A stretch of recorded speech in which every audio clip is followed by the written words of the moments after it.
안녕하십니까. 매일 아침 조간신문의 주요 기사를 딱딱 풀어서 해석해드리는 조간딱풀 7월 28일 금요일에 인사드립니다. 민주당 대표 이재명 지금 구속영장 청구가 임박했죠. 그래서 검찰의 수사망을 빠져나가기 위해서 온갖 수단을 지금 동원을 하고 있습니다. 이화영 결정적인 정언을 했던 이화영을 해요하는 것은 물론이고 검찰청 민주당 의원들이 검찰청을 방문하기도 하고 했는데 특히 이 송금 사실, 대북 송금 사실을 자백한 김성태 전 쌍방울 회장, 갑자기 김성태 전 쌍방울 회장을 공격을 하기 시작했습니다. 뭐냐면은 김성태가 검찰에서 대북 송금 300만 달러, 500만 달러, 이 800만 달러가 이재명을 위한 것이다.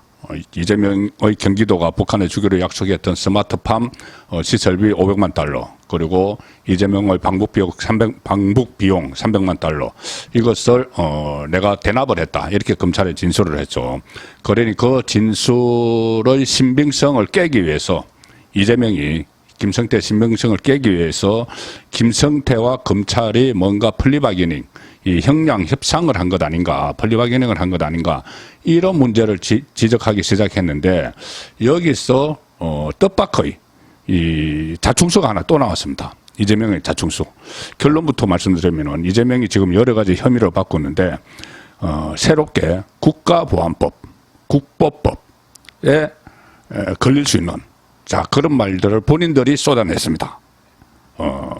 범죄 혐의가 하나 더 큰 범죄 혐의, 중대한 범죄 혐의가 하나 더 덧붙여질 수 있는 그런 말을 본인 스스로 했습니다. 어떤 이야기냐 하면은 일단 뷰스앤뉴스 기사 두 가지를 동시에 보여드리겠습니다. 뷰스앤뉴스 기사인데 한 기사는 이재명, 검찰, 김성태 국보법 등 빼고 경범죄로 기소했다. 그 다음 기사는 민주당 김성태에 왜 국보법 적용 안 했냐, 부메랑 자초, 검찰이 수용시 이재명, 이화영에도 적용 가능성, 그리고 민주당 전통가도 배치된다. 자, 이재명이 어제 뭐라고 했냐면 페이스북에 어젯밤에 페이스북에 글을 올렸습니다. 거기서 제목은 이겁니다. 노상 강도를 경범죄로 기소한 이상한 검찰. 자, 여기서 노상 강도는 김성태를 이야기합니다. 이렇게 씁니다. 검찰은 이재명이 쓴 겁니다. 검찰은 이 쌍방울 김성태 회장이 800만 불을 해외로 빼돌려, 그리고 가로 열고 특가법 위반, 북한에 몰래 주었다, 가로 열고 국보법 위반 이라고 공소장에 써놓고도 막상 기소는 중범죄, 이 특가법, 국보법, 이 중범죄는 다 빼고 경미한 미신고 외환거래, 가로 열고 외환관리법 위반만 적용했다. 국보법 다 뺐다. 그래서 이 김성태에게 국가보안법을 적용하지 않은 것을 문제 삼고 나온 거죠. 자, 그리고 이렇게 됐습니다. 언제든지 그 중범죄로 공소장 변경, 김성태에 대한 공소장 변경이나 추가 기소가 가능하니 김성태는 거미줄에 걸린 나비 신세다. 자, 김성태에게 이 특가법은 물론이고 국보법, 국가보안법까지 언제든지 이 공소장을 변경하거나 추가 기소할 수 있으니 김 회장은 거미줄에 걸린 나비 신세다. 이렇게 이야기합니다. 또 덧붙이는 게 뭐냐면은 이재명 점점 자신의 발목을 잡고 있습니다. 다급하니까 그런 거죠. 구속영장이 곧 청구된다고 하니까 다급하니까 이렇게 씁니다. 검찰과 김성태 회장은 이 돈이 이 독점 개발권 히토르 강산 확보와 자신의 방북 추진을 위한 로비 자금이 아닌, 그러니까 김성태 본인의 로비 자금이 아닌 이재명을 위한 대납금이라고 하는데, 북한이 쌍방울에 써준 독점 개발 합의서는 물어였냐, 김성태 방북 추진도 물어였다는 것이냐. 그러니까 이 800만 불을 김성태 본인의 회사와 그 본인을 위해서 줘놓고 왜 이재명 나에게 줬다고 하느냐, 이 이야기입니다. 그리고 북한은 방북비 300만 불이나 완불 받고 왜 초청장 하나 나에게 안 보냈느냐, 이해할 수 없다. 이렇게 이제 대북 송금 개입 의혹을 전면 부인을 했는데, 자, 이것은 뭐 이화영 입에서 그 어차피 다 이 시인을 했던 자백을 했던 말인데 어쨌든 대북 송금 개입 의혹을 전면 부인을 했습니다. 그런데 지금 소개드린 이 말이 어떻게 이재명의 발목을 잡는지 이 다음 기사에 나옵니다.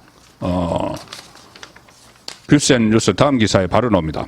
말씀드린 김승태의 왜 국보법 적용 안 했느냐 부메랑이 될 것이다. 국가보안법을 김승태에게 적용하지 않았다는 이유로 민주당이 조금 전에는 이재명의 SNS 거리고 그것을 받아서 지금 민주당이 문제를 확대시키는 겁니다.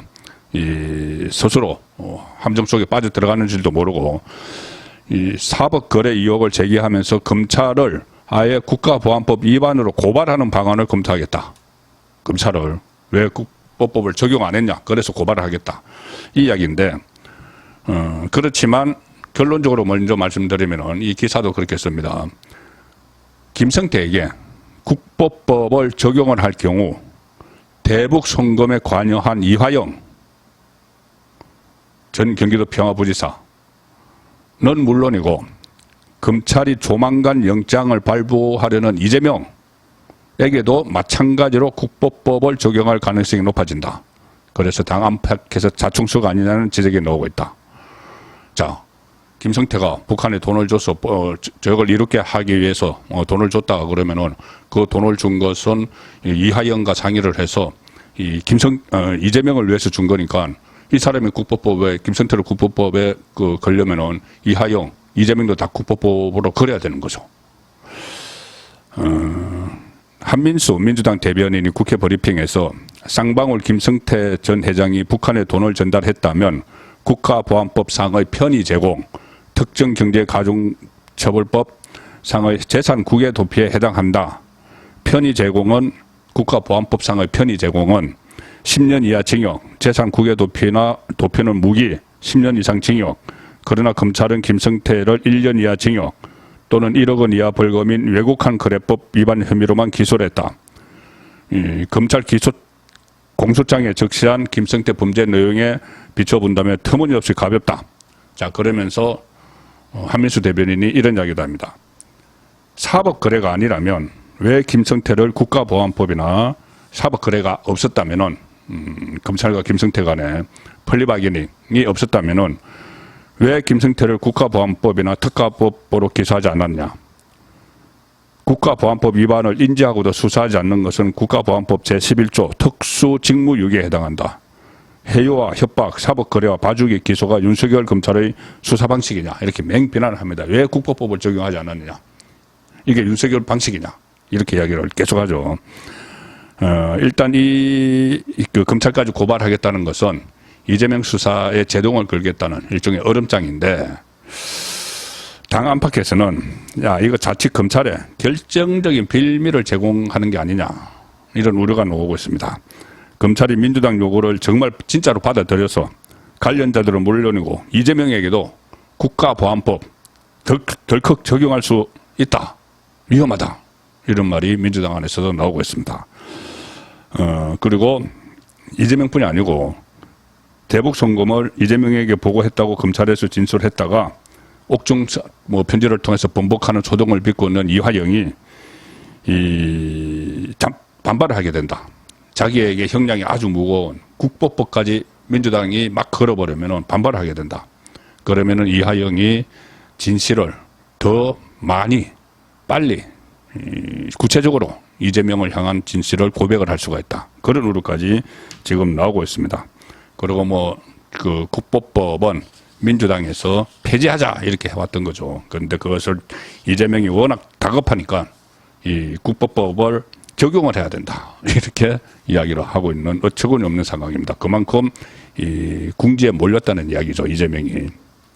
자, 이화영은 어제 검찰에 갔는데 자백을 인정을 했던 변호사를 대동하고 갔다고 제가 어제 말씀을 드렸죠. 그래서 그 검찰에서 어떤 진술을 했는지는 아직 기사는 안 나오지만은 아마 또다시 자백하지 않았겠느냐 그런 분석이 가능한데 이화영을 해유했던 인물이 박찬대 최고위원이었죠. 이재명의 아마 지시를 받아서 간 게 분명한데 박찬대는 어제 국회에서 기자들과 만나서 부인을 했습니다. 해유서를 부인을 했습니다. 나는 엉뚱한 말을 했죠. 이 박찬대가 이하영의 측근을 만났다고 TV조선이 보도를 했는데, 이 박찬대는 어제 거기서 기자들과 만나서 측근 이야기는 안 하고 갑자기 이하영이 구속된 뒤로 본 적이 없다. 그리고 부인과도 접촉을 했다는 보도가 있었는데, 그 박찬대가 이하영의 부인, 그 계속 이재명과의 연결 고리를 끊으려고 법정에서 부부 싸움까지 했던 그 부인, 그 부인에 대해서는 얼굴도 본 적이 없다. 이렇게 이야기를 했습니다. 얼굴도 본 적이 없다는 것은 아예 모른다는 이야기죠. 그런데 TV조선, 이를 계속 해외에서 보도를 하고 있는 TV조선이 또 단독 기사를 하나 냈습니다. 자, 보시겠습니다. TV조선 단독 기사입니다. 박찬대, 부인 얼굴도 본 적 없다더니 이화영 최측근 만난 뒤 부인과 통화했다. 얼굴도 본 적이 없다는 건 아예 모르는 사람이라는 이야기죠. 그런데 통화를 했습니다. 무슨 이야기를 했을까요?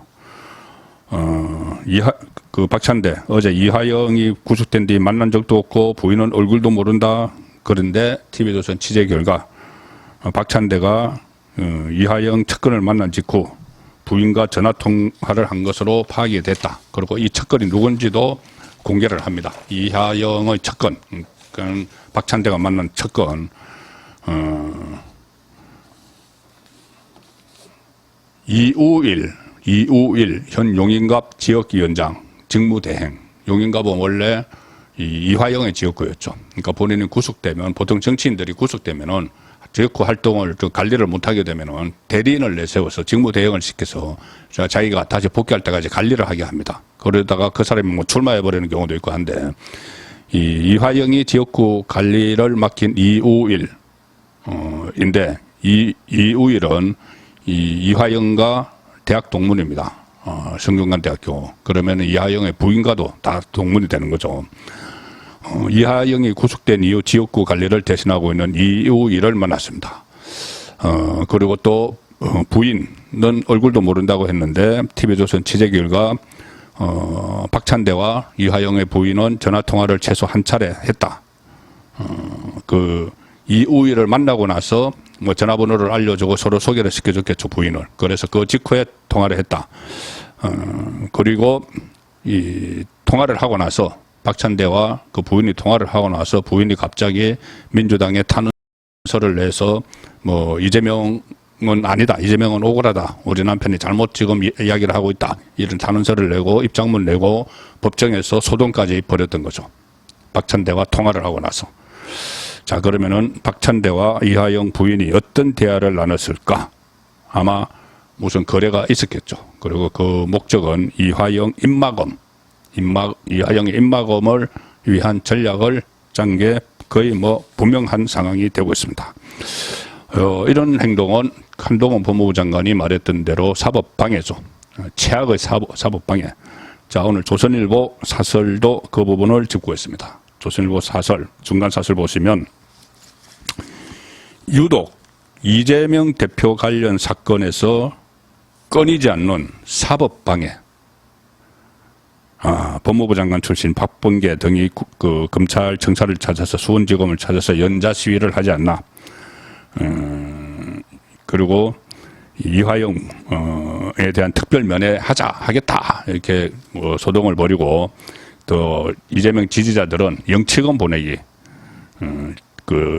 그래서 계속 버텨라. 막 돈 보내면서 그런 것. 이거 다 사법방해입니다. 이 부인이 재판정에서 남편에게 정신 차려라 이 소리치는 이런 장면, 모두 이하영을 심리적으로 압박하려는 일이죠. 이재명 대표와 관련한 사건에서 사법방해는 이뿐이 아니다. 계속 있었다는 이야기입니다. 측근 김용이 이 8억 원 대선 자금 받은 혐의로 기소가 됐는데, 그것을 뭐 부인을 하느라고 행적을 조작한 알리바이를 제시를 했다가 검찰이 확보한 USB에 의해서 깨졌죠. 그리고 김용인 내세운 정의는 알리바이 확인을 위해 휴대전화 제출을 요구를 했는데 그 휴대전화가 갑자기 사라져버렸다. 뭐 분실했다, 뭐 잃어버렸다, 깼다, 이것도 아니고 사라져버렸다. 배째라. 이런 것이 증거 조작, 인멸인데 이거는 대표적인 사법방해다. 유동규 고 김문기 씨에게 감시용 변호사 이재명이 염탐을 하기 위한 염탐용 변호사를 보내기도 했죠. 이거 다 사법방해다. 유독 대선 후보를 지낸 이재명과 관련된 사건에서 이런 일이 끊이지 않는 것은 무슨 이유인가? 후진국에서나 볼 수 있는 일들이 잇따라 생기고 있다. 이렇게 개탄을 합니다. 어제 제가 말씀드렸는데 이재명은 지금 대북송금으로 구속영장이 청구가 되는데 자 백현동도 동시에 지금 터졌죠. 이 백현동과 이 대북송금을 합해서 구속영장을 청구를 할 것 같습니다. 조선일보 사회면 아래 기사입니다. 검찰 백현동 의혹 이재명 소환 검토 필요시 구속영장 청구. 검찰은 어느 정도 사건 실체에 접근을 했다. 이재명 소환 조사한 데 필요하면 구속영장 청구 방안 검토 중. 어제 제가 소개해드렸으니까는 핵심만 말씀드리겠습니다. 법조계에서는 검찰이 백현동 아파트 특혜 개발 사건과 쌍방울 불법 대북송금 사건으로 이재명을 조사한 뒤에 두 사건을 하나로 묶었어. 그때 1차 구속영장 칠 때 대장동, 유일신도시, 성남FC 같이 묶었던 것처럼 이번에는 백현동과 대북송금을 같이 묶었어. 구속영장을 청구할 가능성이 크다는 전망이 나오고 있습니다. 8월 16일 회기 후에 그 구속영장을 청구를 하면은 체포동의안 그 전국이 되면서 민주당이 자중질환에 빠지는 그런 상황도 예상이 되고 있습니다. 이재명은 지금 윤석열 정부 들어서 1년 이상 사법 리스크 속에서도 버티고 또 그 와중에도 사법 방해를 하고 있는데 이것이 가능한 또 하나의 요인은 열성, 극성 지지층이 있고 또 하나는 뭐냐? 기울어진 언론 환경입니다. 좌편향되어 있는 매체들이 이재명 편에 서서 열심히 스피커 노릇을 해주고 있기 때문이죠. 자, 중앙일보 신명 기사입니다. MBC 뉴스 하이킥 여야 패널 1대 14 여당은 민주당 노래터냐.